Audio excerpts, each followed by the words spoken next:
तो डस्टिन पूरिया बताते हैं कि उनके फादर जो हैं वो ड्रग एडिक्ट हैं और वो होमलेस हैं। तो वो फादर डे होता है, वो कहते हैं कि मैंने अपने फादर को कई बार जो है उनको ढूंढा, उनको मैं घर लेके आया, लेकिन वो दोबारा चले जाते हैं। At times you could act out of character, but it doesn't mean you are a bad person. The Good Fight Foundation का पता होगा। द गुड फाइट फाउंडेशन जो डस्टिन पूरिया की है, ये होमलेस लोगों के लिए, ये सोशली चैलेंज लोगों के लिए मौके ढूंढती है and it actually has helped people, thousands of people. तो दोस्तों, डस्टिन पूरिया अपनी अरेस्ट के बाद पहली बार अपनी वो अरेस्ट की वजह को भी एक्सप्लेन करते हैं और फिर बताते हैं अपना वर्जन उस हवाले से। वो देखें, अरेस्ट के बाद बड़ा उनका मजाक भी उड़ाया गया, मीम्स भी बनी, प्रोपेगेंडा भी हुआ, लेकिन आपको तब भी याद होगा मैंने आपको कहा था कि किसी को किसी इंसिडेंट से जज न किया करे।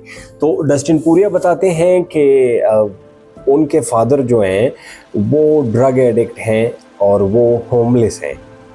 तो वो फादर डे होता है, वो कहते हैं कि मैंने अपने फादर को कई बार जो है उनको ढूंढा, उनको मैं घर लेके आया, लेकिन वो दोबारा चले जाते हैं और वो होमलेस भी हैं। मैं उस दिन उनको ढूंढ रहा था, तो एयरपोर्ट में मुझे जो है I could not control my self. तो कहते हैं कि I started thinking about my father. तो उसी दौरान I might have gotten emotional and I have gotten weaker in that moment.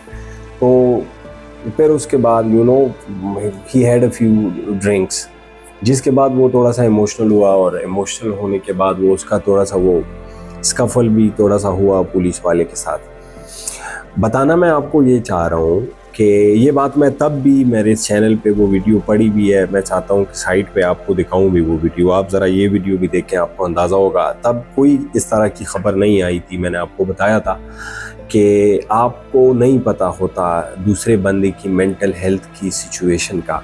Mental health के हवाले से मैंने एक कोट सुनी थी, आपने भी शायद सुनी हो, कि people don't fake depression, people fake being happy but they don't fake being depressed। कोई डिप्रेशन की कोई एक्टिंग नहीं करता। Mental health is a very serious issue. अब डस्टिन पूरिया जो है, he has been in a fighting business, हमेशा violent business रही है। पता नहीं सर पे ट्रेनिंग सेशन में, कैंप्स में, फाइट के दौरान कितने स्ट्राइक्स पड़े हैं। आप एक ज़रा मैक्स हॉलोवे और डस्टिन पूरिया का पहली फाइट उनकी ज़रा देखें, आपको अंदाज़ा हो कि how many strikes to the head he suffered. उसके बाद एक इंसान की एक छोटी सी कोई गलती है और उसको बिना अंडरस्टैंड किए हुए उसके बाद उसकी ट्रोलिंग और वो सारी कर देना, it's very common for us. हम करते भी हैं, लेकिन ये डस्टिन पूरिया की ये सिचुएशन सुनने के बाद मुझे दुख इसका बड़े उस पे हुआ, लेवल्स पे हुआ।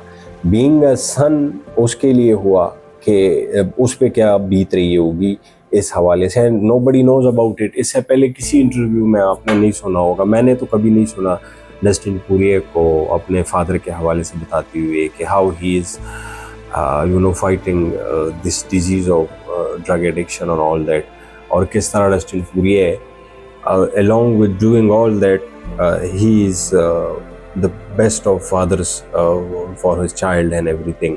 He is a family man. उसने बड़ी अच्छी इस बिज़नेस में, आपको द गुड फाइट फाउंडेशन का पता होगा। द गुड फाइट फाउंडेशन जो डस्टिन पूरिया की है, ये होमलेस लोगों के लिए, ये सोशली चैलेंज लोगों के लिए मौके ढूंढती है and it actually has helped people, thousands of people. ये जो डस्टिन पूरिया और खबीब की फ़ाइट हुई, उसके बाद खबीब ने जो डस्टिन पूरिया की शर्ट एक्सचेंज हुई, उसके बाद खबीब ने उसको डोनेट किया। इसी तरह तमाम फाइटर्स जितने भी डस्टिन पूरिया के साथ फाइट करते होते थे over the last few years, कितने सालों से डस्टिन पूरिया एक शर्ट एक्सचेंज करते थे। वो शर्ट फिर जो है गुड फाइट फाउंडेशन के लिए जाती थी, उससे फिर लोगों का भला होता था। And that man made a mistake in the weakest of moments. जब से मैंने ज़ाती तौर पर मैं उसकी सिचुएशन समझाऊँ, और मैंने वो क्लिप सुना है। वो क्लिप मैं ज़रा आपको भी सुनाना चाहता हूँ इस वीडियो में, छोटा सा उसका मैं आपको हिस्सा सुनाना चाहता हूँ। आप ज़रा इस स्क्रीन पे भी देखें, the way he is talking about it, it really resonates with you as a person. मेरे साथ तो बड़ा उसने एज अ पर्सन रिजोनेट किया है। Continues to go back to it. He's actually homeless right now. He's homeless right now. Yeah. Part of that, me getting in trouble at the airport, was I just felt, it's not my weight to carry, you know, but I just felt, I try to help him out and he's back out on the street. It's like it almost doesn't want help, you know, and I was just kind of, on Father's Day, I was traveling to work and I just couldn't stop thinking about my father.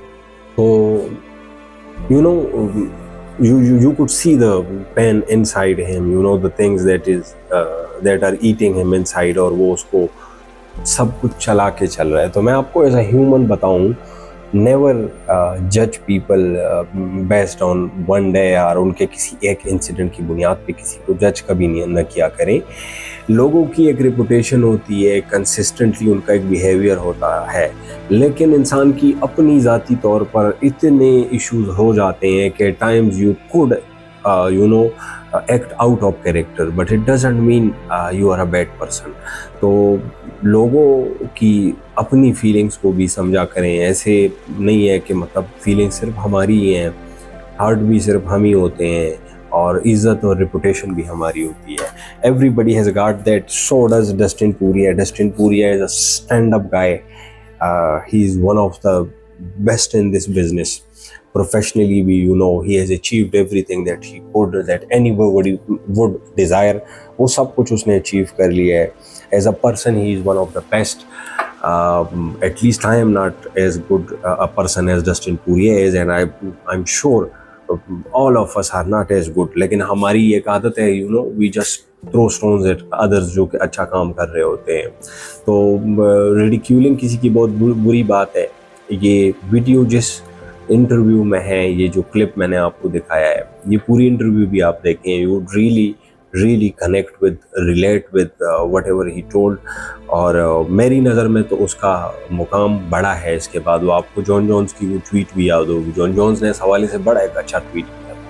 Jon Jones कहते हैं कि इसके बाद मेरी नज़र में तो, मुझे तो पहले कहते हैं फ़नी लगा ये वो, तब तो किसी को ये नहीं पता था कि ये सिचुएशन है बेसिकली, लेकिन वो कहते हैं कि I have more respect for Dustin Poirier now.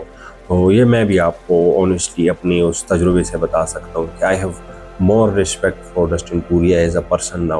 I can relate with who he is now, and I really wish him the best in his life.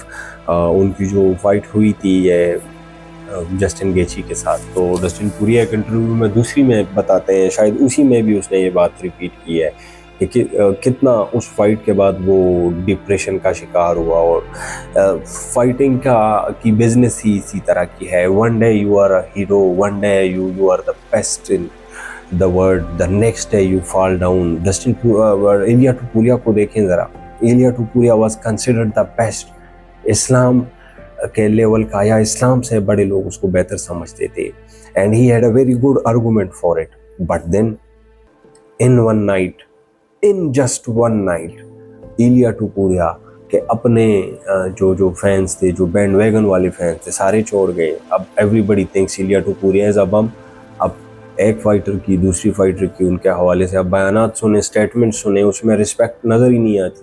Pedi pamphlet कहते हैं मैं उसको दोबारा फेदरवेट में भेज दूंगा। This is the level of respect for him, and it all changed in one night. In just 25 minutes, the whole perception about him changed. तो as a person लोगों के बारे में परसेप्शन नहीं चेंज होनी चाहिए। As a fighter we all believe in certain things, and then certain और चीज़ें हो जाती हैं, and we all learn from it. But उस पर्सन के लिए, उस बंदे के लिए रिस्पेक्ट हमारे नज़र में ख़त्म कभी नहीं होनी चाहिए, and that's the whole message of this video. इस चैनल को सपोर्ट करने के लिए इस वीडियो को लाइक करें, चैनल को सब्सक्राइब भी करें और अपना कमेंट भी ज़रूर करें।